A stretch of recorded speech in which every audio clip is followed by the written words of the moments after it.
We ordered Chinese, so I think it's here. Hi everyone, I'm Hello. Shannon, and this is my husband Tim. Say hi. Hi. And we are gonna do the husband slash wife slash couple judge a book by its cover challenge. Now I'm actually doing this with a couple of friends of mine, Paige from Pages and Kayla from Books and Lala, and they're also putting up the same type of video with their husbands, and I'm gonna link their videos down below. So we thought it'd be kind of fun to get our men together, because I know that Kayla's Robbie and Paige's Jimmy, I don't think they're big readers. But Tim reads a lot too. So I don't know if they are doing this also, but in this video, we're both going to be guessing a book cover. So I guess the challenge of the video is we are going to show a book cover to each other that I don't think the other one has ever read. That's the point. Yep. And we have to decide, based on the cover and the title and everything that we get on the outside of the book, what the book's about. And let's see how badly we screw up. The first book that I have is a test to how much Tim pays attention, because I'm pretty sure I've already discussed this book with him months ago. So we'll see. And it is A Head Full of Ghosts by Paul Tremblay. So I'll kind of give you a little idea of what he's looking at as far as the cover. I don't even know if it's in frame. But, okay, so you have the book cover, the title, everything except the synopsis on the back to judge your opinion off of. So, what is that book about? Alright, A Head Full of Ghosts. The picture is sideways on the cover. What's it of? It's a picture of like a stairwell. Like you're going down a stairwell in the hallway. And you can look back into like a room down the hallway. What's the mood of the cover? What does it make you feel? Like, use all the clues, To me, it definitely looks like it's got like old wallpaper on the walls, and like it's got a really big like window. It looks like an old, like, it could be an old house or like an old like hotel, kind of. And I'm guessing A Head Full of Ghosts. It sounds like it would be a story about someone who is haunted by their past, and this is a story about them having to live with things that happened. Kind of like a quasi-nonfiction, not really nonfiction, but, you know, it has, like, at least that I would think it'd read that way. That's how the cover looks to me. I swear that I've told you what this book's about. Or it could be like a thriller. I don't know. You have to commit. Well, I'm saying that's what I think from the cover what it would be, but I could see how it could also just look like just a scary book, you know. I swear that I've told you what this book's about. I swear I told you. Like, back when I read it, like, 4 months ago. And it has a quote from Stephen King on the top saying it scared the hell out of him, which is that's a good technique. That's a good technique. So, probably not what I thought it was. Okay, so final verdict. Summary of the book. I think from the cover that it would be like someone who is haunted, and it's all in their head. A head full of ghosts. Okay. You kind of danced around it a little bit. So this video is going to be pretty spoiler free. So anything that I talk about are going to be books that... I'm going to hide my other books so you don't see what they are. So A Head Full of Ghosts is about a family. And this is one of my favorite books this entire year. I never did a review or talked about it or anything. I had to change that. It's about a family with 2 girls, and the oldest sister becomes very sick. And she's showing signs of like early onset like schizophrenia, or some sort of schizoaffective disorder. They take her to a psychiatrist. The treatment's not helping, and then the dad gets the idea, well, then maybe this is not a mental illness. Maybe she is being possessed. And then the dad tries to take this spiritual route, and the mom is very firmly footed in the science. And so the family kind of has to go back and forth between, is this a mental illness that she's having, or is she like possessed by a demon? So you really don't get, so the book goes back and forth between the two, and so the and then you don't really kind of know to the end what really is going on. That so you don't know if it's like, if this is a book about a realistic life and family and this is a mental illness, or if this book ends up being like, it goes totally into like science fiction until you don't even know until the end. And I shouldn't have given that much like of a long discussion because we have a lot more books to get through. But I couldn't resist So- because I loved it so much. You did okay. So we're gonna alternate though. Well, okay. You did Let's okay. alternate. I think out of a 5, I think you got 3 out of 5. I think I did pretty well. 3 stars out of 5 for this. Yeah. So the book that I'm gonna have Shannon go after is Star Wars Bloodline, which is by Claudia Gray. So go for it, huh? Okay. Am I allowed to use clues from No, you can't. the Nope. inside? No. Okay, so, alright. So, Bloodline. Okay, so the first thing I see is a lady on the cover. And it looks like Carrie Fisher, so I'm going to say that's Princess Leia. And I see, like, fighter jets. Okay, so, Bloodline. When I think Bloodline, I think, okay, there's the new generation, and there's children, and there's the issue of the heir. So, Bloodline, I think this is Princess Leia's story because she is the daughter of Darth Vader. And so we don't have, the movies don't focus on her, it's all about Luke. So this is going to be about her part of the story and how she feels about being like Vader's daughter. And she, as you can tell, she's very contemplative and thinking very, very deeply about this topic. And of course, as we know, the fighter jets, well, there's a war going on because it's Star Wars. And, oh yes, and of course there's Darth Vader, really big back here. So that's the bloodline, as you can see, symbolizing. He's big, and then she's like part of him. So it's all just symbolism. Next. Okay, so I would say you got like a 4 out of 5. You did really well. Yeah. This book that is Leia on the front. Yeah. This book takes place in the future after the Empire's fallen, and she still is keeping it secret that Darth Vader's her father. She knows. Because Luke tells her, but she doesn't tell anyone. Only like Luke and Han know. And Han isn't there. He's out in the galaxy because he can't stay at home because he's an unreliable husband. And this in this book it comes out that her father was in fact Darth Vader. Oh. Which is it's pretty interesting. It's very political. It's not what I think people would expect from Star Wars. So, yeah. Oh. Mom, I sleep so long. Okay, we're back. Yeah. Alrighty, so the next book that Tim is going to be figuring out is Choke by Chuck Palahniuk. I'm pretty certain I've read at least the first chapter of this book. Okay, so I think this is an interesting cover. So, what is this book about? Oh, God. I read the first chapter, but I don't remember anything That about doesn't what it mean is. anything. So the cover, it just says Choke. It's Chuck Palahniuk, which I know who that author is. He wrote Fight Club and a bunch of other books. And the cover basically is just a picture of the human anatomy. God, I don't know. I do not remember what this book is about at all. I think this book is about a serial killer who dissects human bodies and eats them like Hannibal Lecter. And that's why it's called Choke.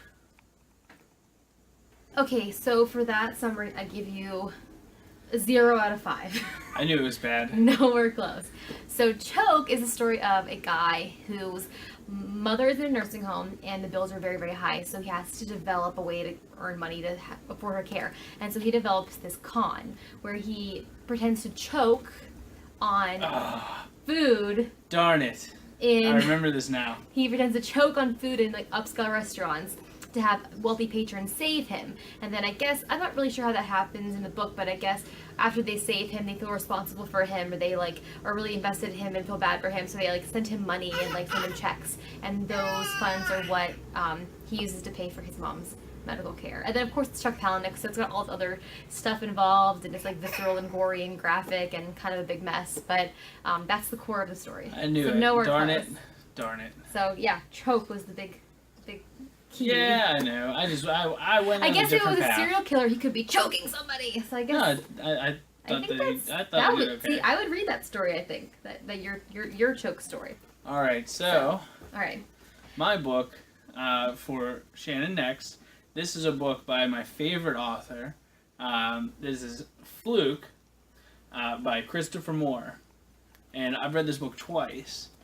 So Tim, I am absolutely positive that you've told me about this book a million times.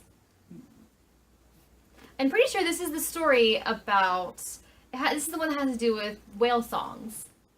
Okay, so Okay. that's as much as I know. So, okay, all right. That's not what the book's about, though. Okay, so... Okay, knowing at least that much, I think it's going to give me at least 2 or 3 stars out of 5. I got to figure out the rest of it. So as you can see, this is probably a clue on the whale's tail. It says, bite me. Okay, so I think that what they did is it's about a group of researchers,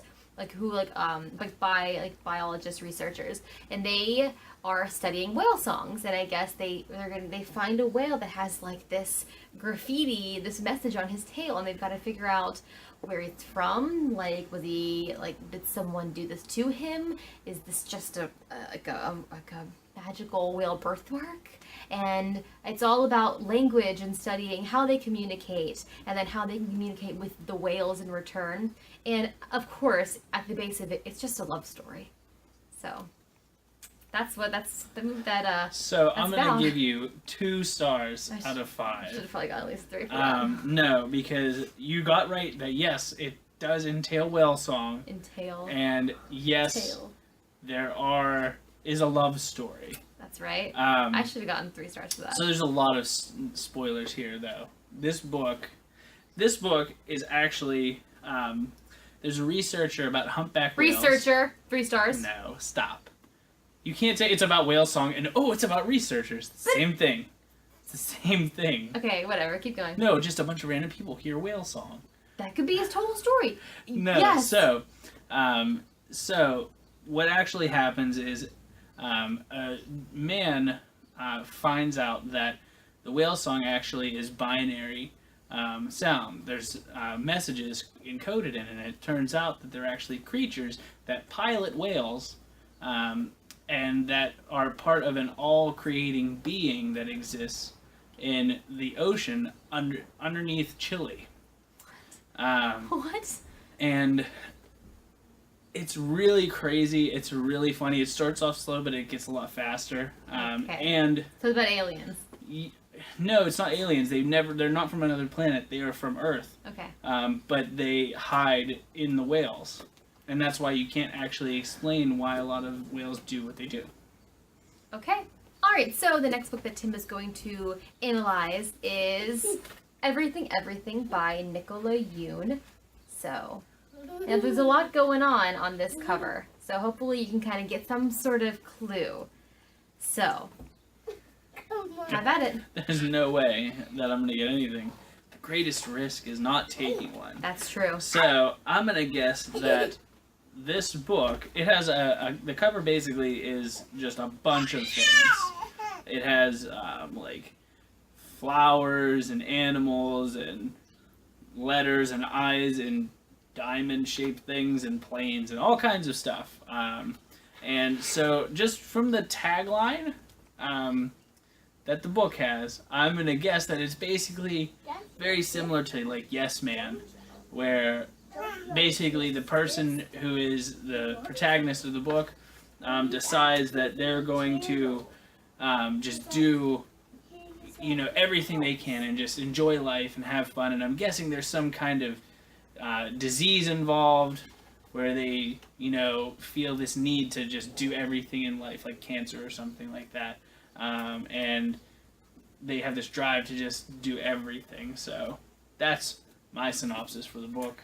So, I'm actually going to give you 2 stars out of 5 because you touched on the disease aspect. This is a story about a girl who has a severe allergy to almost everything in her environment. So she has to stay in her house. Her mom's a doctor, and she's basically in a bubble. She has a nurse that lives with them. She gets vital signs every 2 hours. She's very carefully medicated. Everything in her house is sanitized. People don't come in. No one goes out. And she's been in her house because she gets very sick otherwise. She was very sick as a baby when she was born, and that just led up to this disease that I'm pretty sure is fictional for the book. The conflict occurs when the new neighbor boy next door moves in, and they have this attraction, but she can't be with him and he can't be with her because there's that element of I have to stay in the house and you can't come here and you'll infect me. And so like anything else I can't give away, but I will say it's not about yes ma'am where she's got to say yes to all these things, but she does have that drive to start living her life outside of her house. What I meant. Because I didn't mean of yes. this, She's just saying this yes boy. to everything. But I think that's a good 2 stars. I think that's pretty okay that you did. I feel like you were harsh. I wasn't being harsh. Hi, Okay. Mom. Hello, dear. Hello. All right, we have another book reviewer with us, I suppose. How- All right, Tim, your turn. All right, so I am going to give you now. I have told you some aspects of the series, but I don't think I've gone in And depth I'm about one of the going books. to. So I am going to have you look at Abaddon's Gate, which is There's a lot going on in that cover. a book in the Expanse series from James S.A. Corey. That's a lot of stuff going on. Okay. Okay, so there's clearly a future war happening, and it is about a gate. Okay, so Abaddon's Gate. So the good guys have to get to this gate, and it looks like that will be it's like a black hole, and they're trying to access this because it has unlimited power, and they need to be able to access this power and control it so the bad guys don't, because obviously the bad guys just want to use it to control the world. So that is where the black hole is. It's in Abaddon's Gate. And so Abaddon is this like young prodigy prince who's like 500 years old, and but he's ailing finally. He's getting old, and so he's losing the power. That's why, okay, it all makes sense now. He's getting old, his power is like lowering, and so the good guys, it's like a battle of who is gonna have the power over this gate. And as you can see, there is, okay, I don't really honestly see. There's just a lot of ships on here. And it says this is the future the way it was supposed to be and that it's riveting. Clearly, the plot is very riveting. And I think that, and break on through. They have to break through the gate. And as always, at its heart, it's just a love story. So I'm going to give you 0.5 out of 5 for knowing that it happened in space. So Context clues. this is Be careful. first of all, reader. Abaddon is not a made up word. It's a person. It's a 500-year-old child prince. No, Abaddon is it's not a character in the book. It's actually a biblical being. I know that from watching Supernatural and reading like about it on Wikipedia. So this book specifically talks about Can I have my turn? Yeah, after Dad talks about that book, after I'm done. you'll talk about your book, okay? Thank you. Okay, so after this book takes place, what Abaddon's Gate, what the gate means is that there's a gate that opens out by Neptune, which allows the human race to travel outside of our own solar system for the first time, Like a black hole. and go into other solar systems that have planets like Earth. This gate was put there by aliens that don't exist anymore. They've gone extinct, and we access that specific power, and that is the culmination, basically, of this book is opening that gate, turning it on. And no, the love story was in the first book, so you missed that one. Dang it! Alright. But the series is awesome. Amelia wants to talk about this book. Okay, so tell her about this book. Show the cover. You gotta show the cover to the camera, okay? Turn it around. Turn it around. The cover is No, honey, turn it the around. cover is What book is this? is the Abaddon, the Juno, the Abaddon shows my book down into the ground. So what's this? So what's on the front cover? Who's that? Abaddon knows I'm gone, and he shows me how I'm. That's gone. Jasmine, right? Jasmine knows I'm gone, and he just went to give me to. Good job, honey. Good job. You did your first book review. Do you like this book? Yeah, Do you like it a lot? I do. Okay. I think we're done. But I would love to do more book challenges with you. Sure. But maybe we'll do I can part too. 2 of this. The rest of the books we were gonna do. But we just got life happens, and we have loud noises, and then we have Chinese food downstairs. We've got to eat that. So. Yep. And we have to turn the air conditioning back on because It's really we turned it hot. off because it's too loud to have recording, so I'm slowly melting. So we got to get out of here. All right. All right. Mom. Oh, Oh. thanks. Bye. Bye. Bye.